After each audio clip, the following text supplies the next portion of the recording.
মই হেতু আগতীয়াকে কৈছো যে ধুবুৰীবাসী ৰাইজ তিনিবাৰকৈ বদৰুদ্দিন আজমল ডাঙৰীয়াক এমপি বনাইছে।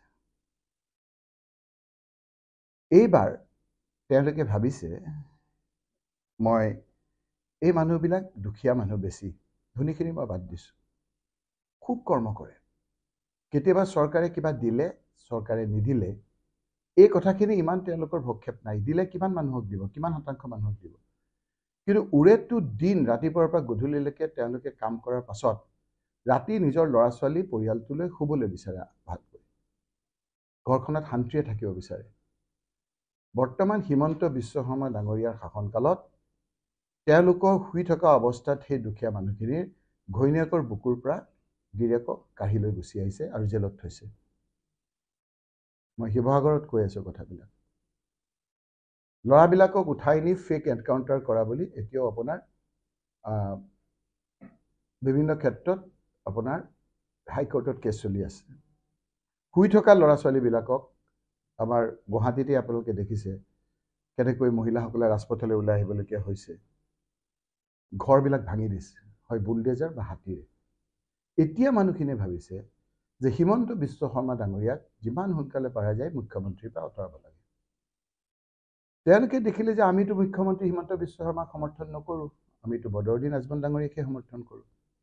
যেতিয়াই হিমন্ত বিশ্ব শৰ্মা আৰু বদৰুদ্দিন আজমল ডাঙৰীয়াৰ দহৰম মহৰম তেওঁলোকৰ সম্পৰ্ক জানা হ'ল, এতিয়া ভাবিছে যে বদৰুদ্দিন আজমল ডাঙৰীয়াক যদি এমপিৰ পৰা আমি আঁতৰাব পাৰোঁ তেতিয়া ইউডিএফটো নাইকিয়া হ'ব, আৰু যেতিয়া ইউডিএফটো নাইকিয়া হ'ব তেতিয়া হিমন্ত বিশ্ব শৰ্মাক মুখ্যমন্ত্ৰীৰ পৰা আঁতৰাব পাৰিম।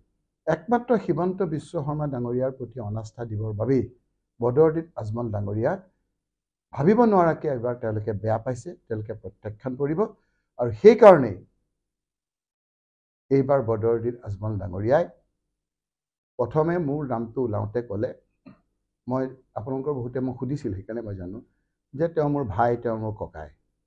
তাৰপিছত কৈছে যে তেওঁ বুঢ়া বাঘ, মই ছাগলী, মোক চুবাই চুবাই খাব। যেতিয়া এই কথা বতৰা ক'লে তেতিয়া মই বুজিলোঁ তেওঁ অলপ ভয় খাইছে। তেওঁ বাঘ, মই সেই কথা বতৰাবিলাক এই নিৰ্বাচনৰ সময়ত এই বাঘ ভালুকৰ এই খেল হৈছে নেকি? তেওঁ কৈছে যে তেওঁ বুঢ়া বাঘ, মই ছাগলী, মোক চুবাই চুবাই খাব, খোৱাৰ কাৰণে তেওঁ লণ্ডনৰ পৰা দাঁত লগাই আনিব। নিৰ্বাচন আহিয়েই গ'ল, এই দাঁতেৰে তেওঁৰ নহয়, তাৰমানে তেওঁ হাৰ মানি ল'লে।